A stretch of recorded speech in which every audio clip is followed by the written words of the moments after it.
माननीय अर्थमन्त्री डाक्टर स्वर्णिम वाग्लेलाई आर्थिक वर्ष 2083-84 को राजस्व र व्ययको वार्षिक अनुमान प्रस्तुत गर्न अनुमति दिन्छु। समग्र अर्थतन्त्रलाई गतिशील बनाउन करका दरमा बृहत पुनरावलोकन गरेको छु। करको बोझ घटाउन आयकरको छुटको सीमा दोब्बर गरी व्यक्तिका लागि 10 लाख रुपैयाँ पुर्याएको छु। नेपाललाई सम्पत्ति शुद्धिकरण सम्बन्धी ग्रे लिस्टबाट यथाशक्य छिटो हटाउनेछौँ।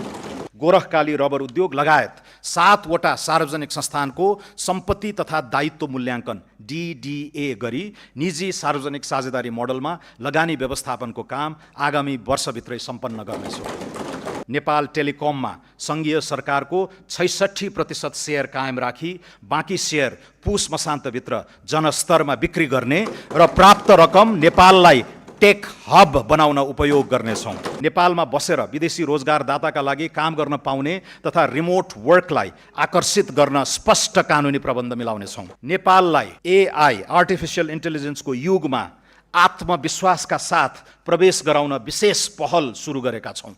काठमाडौँको शिवचाटारमा देशकै पहिलो सार्वभौम AI कम्प्युट केन्द्र स्थापना गर्नेछौँ।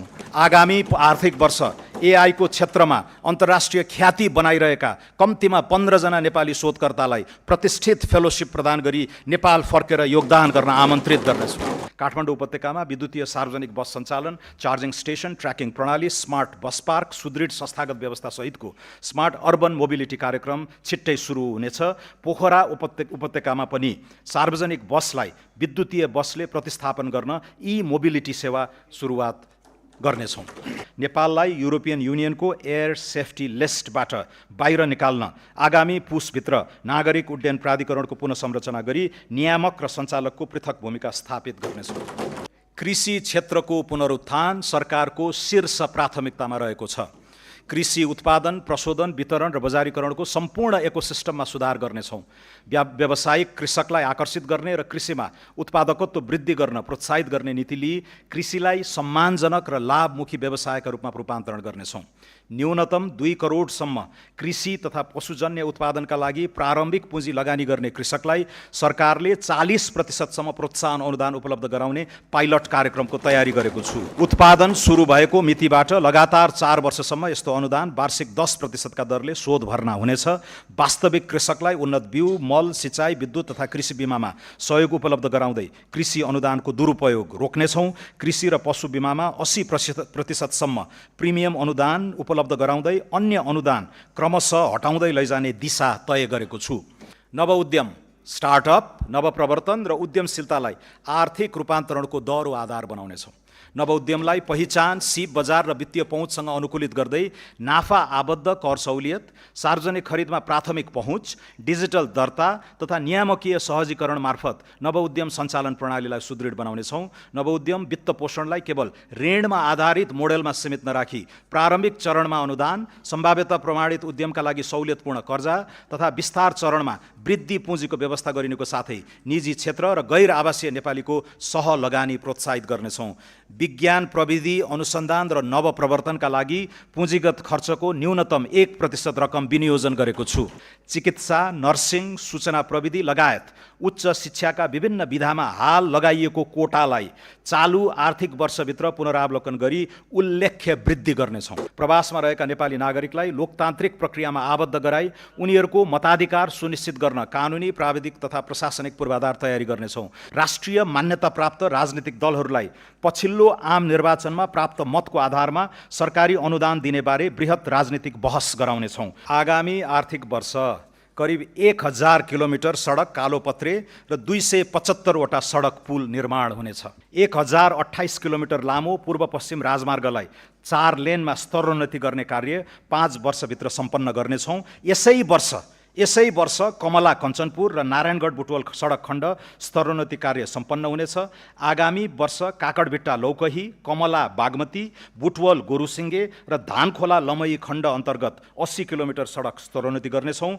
बागमती पथलया, नारायणगढ हेटौँडा र गोरुसिङ्गे चन्द्रौटा खण्डको स्तरोन्नति सुरु गर्नेछौँ। पकली कञ्चनपुर, चन्द्रौटा धानखोला र कोवलपुर गड्डा चौकी सडक खण्डको स्तरोन्नतिको अध्ययन सम्पन्न गर्नेछौँ। पूर्व पश्चिम राजमार्गको लागि रु 37 अर्ब 46 करोड विनियोजन गरेको छु। काठमाडौँ तराई मधेस द्रुत मार्गमा आगामी वर्ष 40 वटा पुल र 5.4 किलोमिटर सुरुङ निर्माण सम्पन्न गर्नेछौँ। द्रुत मार्गको लिङ्क रोड निर्माण सुरु गर्नेछौँ। यस मार्गको लागि रु 17 अर्ब 64 करोड विनियोजन गरेको छु।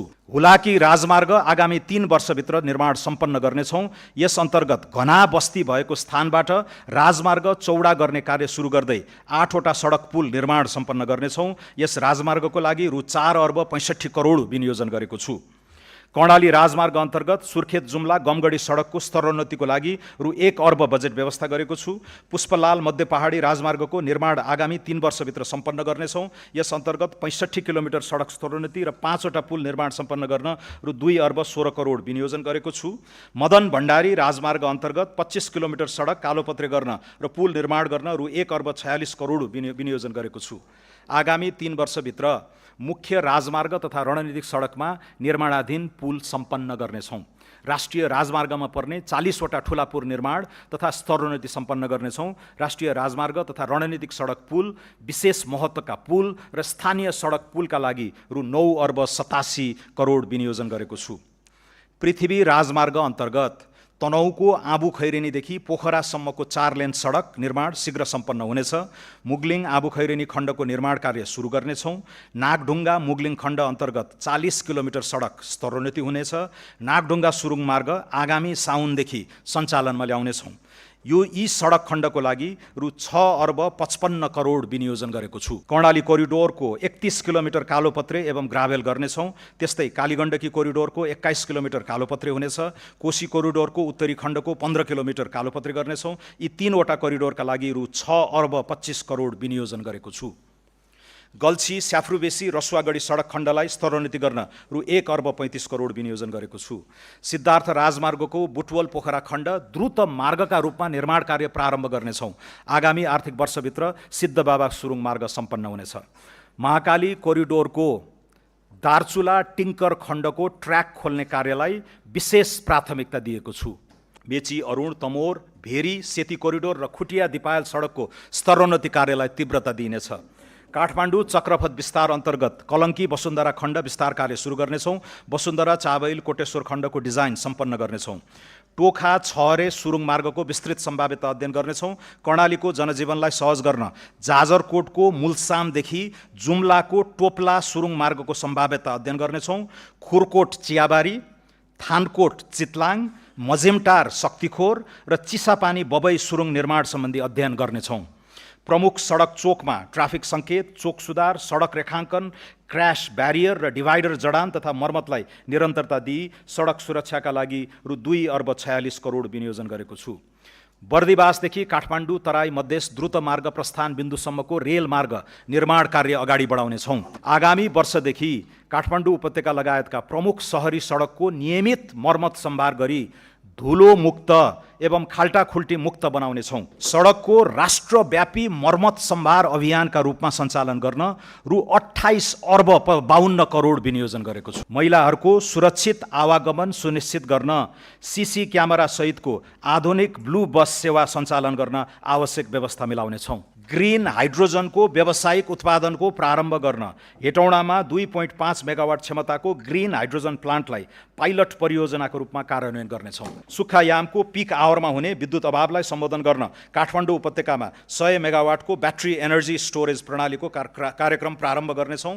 ग्रिन हाइड्रोजन उत्पादन कार्यलाई अगाडि बढाउन आवश्यक बजेटको व्यवस्था गरेको छु। आगामी 3 वर्षभित्र कम्तीमा 8000 दर्शक क्षमताका 10 वटा फुटबल रङ्गशालालाई फ्लड लाइट सहितको स्तरोन्नति गर्नेछौँ। प्रमुख 8 सहरमा 5 वर्षभित्र आधुनिक क्रिकेट रङ्गशाला निर्माण गर्नेछौँ। अन्तर्राष्ट्रिय पदक जित्ने खेलाडीलाई अवकाशपछि सम्मानजनक जीवन जिउन सक्ने गरी आजीवन निशुल्क स्वास्थ्य उपचारको व्यवस्था गर्नेछौँ। राजगुठी लगतमा दर्ता रहेको त्रिपुरेश्वर महादेव मन्दिर परिसरमा गुठी रिसर्च इन्स्टिट्युट एवं एथ्नो म्युजिकोलोजी सेन्टर स्थापनाका लागि रकम छुट्याएको छु। नर्सिङ कर्मचारीको रात्रि ड्युटी भत्ता दोब्बर गरेको छु। अटिजम भएका बालबालिकालाई लक्षित गरी पूर्वाधारयुक्त आवासीय नमुना विद्यालय सञ्चालन गर्नेछौँ। जनकपुरलाई विवाह गन्तव्यको रूपमा विकास र ब्रान्डिङ गर्नेछौँ। मुस्ताङ र मनाङ लगायत उच्च हिमाली जिल्लामा रहेका 200 वर्षभन्दा पुराना कम्तीमा पनि 2 दर्जन ऐतिहासिक बौद्ध गुम्बाहरूको संरक्षणका लागि विशेष परियोजना ल्याउनेछौँ। विदेशमा अलपत्र परेका नेपाली नागरिकलाई उद्धार गर्न र मृत्यु भएका श्रमिकको शव सहज रूपमा स्वदेश ल्याउने प्रबन्ध मिलाउन आवश्यक बजेट विनियोजन गरेको छु। संविधानले सुनिश्चित गरेको गैर आवासीय नेपाली नागरिकता सम्बन्धी प्रावधानमा समसामयिक संशोधन गरी एक पटकको नेपाली सधैँको नेपाली भन्ने नारालाई मूर्त रूप दिनेछौँ। बदलिँदो आर्थिक कूटनीतिलाई मध्यनजर गरी डेनमार्क, ब्राजिल र दक्षिण अफ्रिकामा रहेका नेपाली दूतावास र छङ्दू, सान फ्रान्सिस्को स्थित महावाणिज्य दूतावास तथा विशाखापट्टनममा रहेको दूतावासको शाखा खारेज गर्नेछौँ। पछिल्लो 4 वर्षदेखि राष्ट्र सेवक कर्मचारीको तलब वृद्धि नभएको, यस अवधिमा उपभोक्ता मूल्य सूचकाङ्कमा आधारित मूल्य वृद्धि 17.3% भएको र मर्यादित जीवनयापनका लागि पारिश्रमिक सुविधा पुनरावलोकन गर्नुपर्ने महसुस गरेको छु। कर्मचारीले हाल प्राप्त गरिरहेको महँगी भत्तालाई निरन्तरता दिँदै सुरु स्केलमा 10% तलब वृद्धि गरेको छु। कार्य सम्पादनमा आधारित पारिश्रमिक प्रणालीको सुरुवात गर्न नयाँ तलबमानको 10% मासिक प्रोत्साहन भत्ताको व्यवस्था गरेको छु। यसबाट हाल खाइपाई आएको पारिश्रमिकमा करिब 21% खुद वृद्धि भई ग्रेड सहित न्यूनतम पारिश्रमिक करिब रु 40,000 देखि रु 1 लाख माथि कायम हुनेछ। नयाँ तलब स्केल सम्बत 2083 साउन 1 गतेदेखि लागू हुनेछ। आगामी आर्थिक वर्षका लागि कुल खर्च रु 2124 अर्ब 34 करोड विनियोजन गरेको छु। कुल विनियोजन मध्ये चालुतर्फ रु 1270 अर्ब 58 करोड अर्थात् कुल विनियोजनको 59.8%, पुँजीगततर्फ रु 431 अर्ब 10 करोड अर्थात् 20.3%, वित्तीय व्यवस्थातर्फ रु 422 अर्ब 64 करोड अर्थात् 19.9% रहेको छ।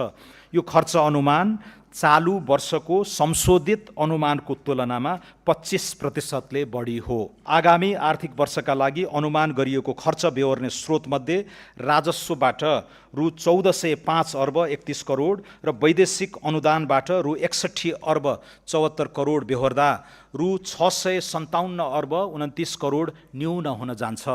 सो न्यून पूर्ति गर्न वैदेशिक ऋणबाट रु 247 अर्ब 28 करोड परिचालन गर्नेछौँ। राजस्व र वैदेशिक सहायता परिचालनबाट न्यून हुने रु 410 अर्ब आन्तरिक ऋणबाट परिचालन गर्नेछौँ। आगामी आर्थिक वर्ष रु 245 अर्ब 89 करोड आन्तरिक ऋणको सावा भुक्तानी हुने हुँदा खुद रु 164 अर्ब 11 करोड मात्र आन्तरिक ऋण परिचालन हुनेछ।